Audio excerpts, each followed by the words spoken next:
Dear students, आज की video में हम माया एंजेलो की एक फेमस पोएम का क्रिटिकल एनालिसिस करने जा रहे हैं। पोएम का टाइटल है ए फेनोमेनल वुमेन। इससे पहले हम देखेंगे कि माया एंजेलो कौन थी। She was an American poet, actress, civil rights activist. ये 1928 में पैदा हुई और 2014 में इनकी डेथ हुई। माया के वर्क्स ब्लैक लेडीज के लिए एक इंस्पिरेशन थे। इन्होंने अपनी एक ऑटोबायोग्राफी लिखी जिसका टाइटल था I know why the caged bird sing. 1969 में ये पब्लिश हुई। इनकी ये ऑटोबायोग्राफी बहुत ज़्यादा फेमस हुई। इन्हें बहुत से अवार्ड्स भी मिले। नेशनल मेडल ऑफ आर्ट्स 2011 में मिला, प्रेसिडेंशियल मेडल ऑफ फ्रीडम 2011। अब हम आते हैं इनकी पोएम ए फिनोमिनल वुमेन की तरफ।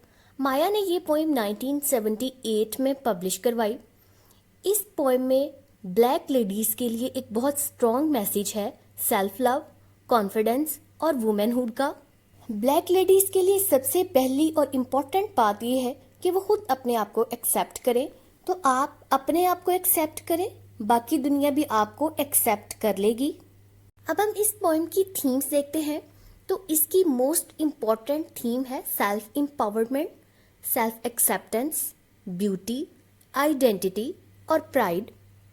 और अगर हम इसके स्ट्रक्चर की बात करें तो इस पोएम में टोटल 5 स्टैंजास हैं, 60 लाइन्स हैं और इसमें कोई स्पेसिफिक मीटर यूज नहीं किया गया, कोई राइमिंग स्कीम नहीं है।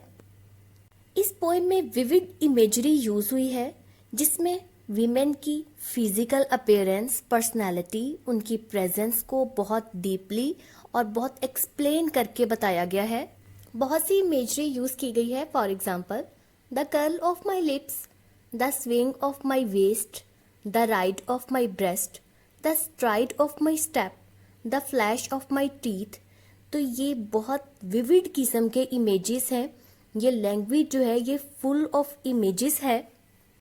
अगर हम लिटरेरी डिवाइसेस की बात करें तो पोएम में एलिट्रेशन बहुत जगह पर यूज हुई है।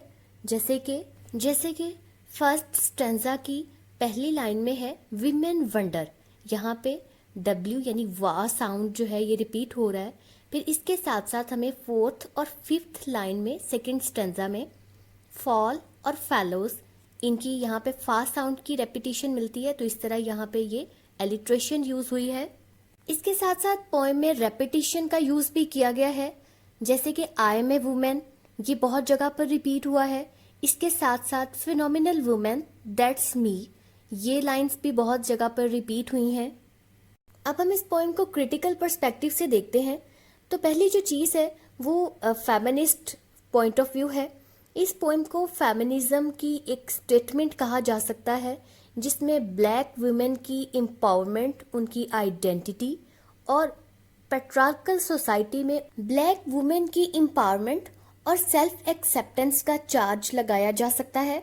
इस पोएम को एक तरह से post colonial point of view से भी देखा जा सकता है जिसमें ब्लैक वुमेन अपनी वुमेनहुड को एक्सेप्ट कर रही हैं।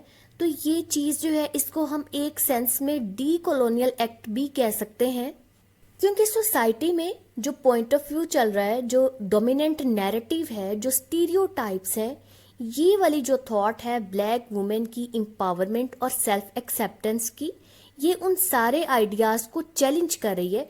तो इस तरह हम इसे एक तरीके से पोस्ट कॉलोनियल एक्ट भी कह सकते हैं। फिर इस पोएम को इंटरसेक्शनल पॉइंट ऑफ व्यू से भी क्रिटिसाइज किया गया है। मतलब ये है कि ये सोसाइटी में रेस, जेंडर और आइडेंटिटी की बात करती है। सोसाइटी में जो डिफरेंट सेक्ट्स बने हुए हैं, यानी ब्लैक का और वाइट का, उनके अगेंस्ट जाती है। अब अगर हम इस पोएम की वीकनेसेस की बात करें तो इस पोएम को ओवरली सिंपल होने का चार्ज लगाया जाता है।